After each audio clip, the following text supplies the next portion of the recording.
पिथौरागढ़ से लेकर यहाँ तक का मिलन तक का जो सफर रहा है वो अपने आप में मैं कह सकती हूँ पूरी तरीके से प्रकृति के बीच का ये पूरा सफर रहा है। प्रकृति के मध्य में रहा, कहीं पर पत्थरों के पहाड़ है, कहीं पर नदियां हैं और कहीं पर झरने हैं। मतलब खूबसूरती तो उसको शब्दों में बयान नहीं कर सकते, लेकिन बराबर उसके साथ में चुनौतियां भी हैं, क्योंकि कई जगह पे ये आवश्यक है कि यदि हम यहाँ पर आना जाना, और हमने वाइब्रेंट विलेज के रूप में इसे दिया है और हमारी प्राथमिकता में मिलन गांव प्राथमिक गांव के रूप में है, तो निश्चित रूप से सड़क सुधार करने की और आवश्यकता है। यहाँ पर किया भी जा रहा है और आगे भी इस पे गंभीरता से होगा। और मैं समझती हूँ जिस प्रकार से पूरे लोगों की यात्राएं हुई है, तो निश्चित रूप से इस गांव की जो है वो तस्वीर बदलने वाली, खासकर सीमावर्ती और सबसे जो दुर्गम गांव होता है वो हमारे, चाहे प्रदेश का हो, देश का हो, प्रथम गांव है। तो जो वो भाव है वो इसी बात से है कि हमारी प्राथमिकता में जो है वो दुर्गम गांव सबसे पहले है, और उस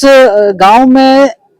किस प्रकार से विकास होना चाहिए, उस गांव में किस प्रकार से आगे देश की प्रगति में वो लगातार कदमताल करता रहे, यही संदेश देने के लिए कि हम लोग जो गांव, दूरस्थ गांव से जो नजदीक शहरों के पास रहते हैं, वो लोग लगातार अपने इस दुर्गम गांव भी, दूरस्थ गांव भी और प्रदेश का प्रथम गांव भी, तो उसमें गांव के लोगों के साथ संवाद करते हुए उनको बराबर अपने साथ कदमताल करते हुए उन्हें आगे बढ़ाना, यही संदेश देना जो है आज के इस कार्यक्रम का भी और हमारे यशस्वी प्रधानमंत्री मोदी जी का भी मार्गदर्शन है कि उस गांव के लोगों को कभी ये लगना नहीं चाहिए कि वो दूरस्थ हैं, बल्कि ये लगना चाहिए कि वो देश की सबसे प्राथमिक गांव में है, सबसे प्राथमिकता में है। से वार्ता हुई, उनके घरों को देखने का अवसर मिला, उनके जीवन को जानने का अवसर मिला, उनकी दिनचर्या में किस प्रकार से इन विषम परिस्थितियों में भी वो कैसे अपना जीविकोपार्जन करते हैं। तो ये देखा गया है कि वो जड़ी बूटियों के माध्यम से, औषधीय उत्पादन के माध्यम से अपने आप को सशक्त कर रही हैं। और ये भी देखा गया है उनके घर बहुत छोटे हैं,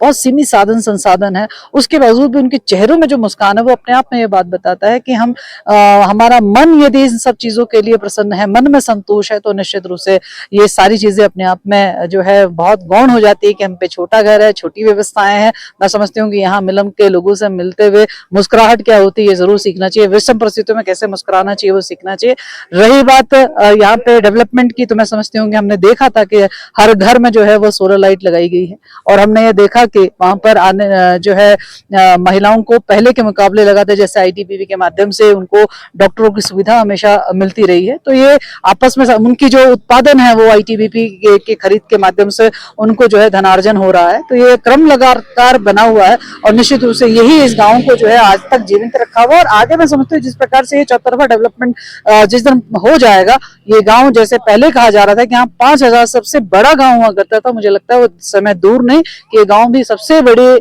गांव की संख्या में अपना नाम दर्ज कराएगा। मतलब माना जाए यहाँ पर स्पोर्ट्स की मैं समझती हूँ कि सब प्रकार की एक्टिविटी होने लायक जो है हाई एल्टीट्यूड सेंटर के रूप में जो है ये डेवलप किया जा सकता है। असीम संभावनाएं हैं और मेरी तो मैं मतलब इतना मंत्रमुग्ध हूँ कि वाकई यहाँ आके जो है मैं धन्य हुई और मिलम के लोगों से मिलकर तो निश्चित से बहुत प्रेरणा मिली। बहुत बहुत धन्यवाद जी।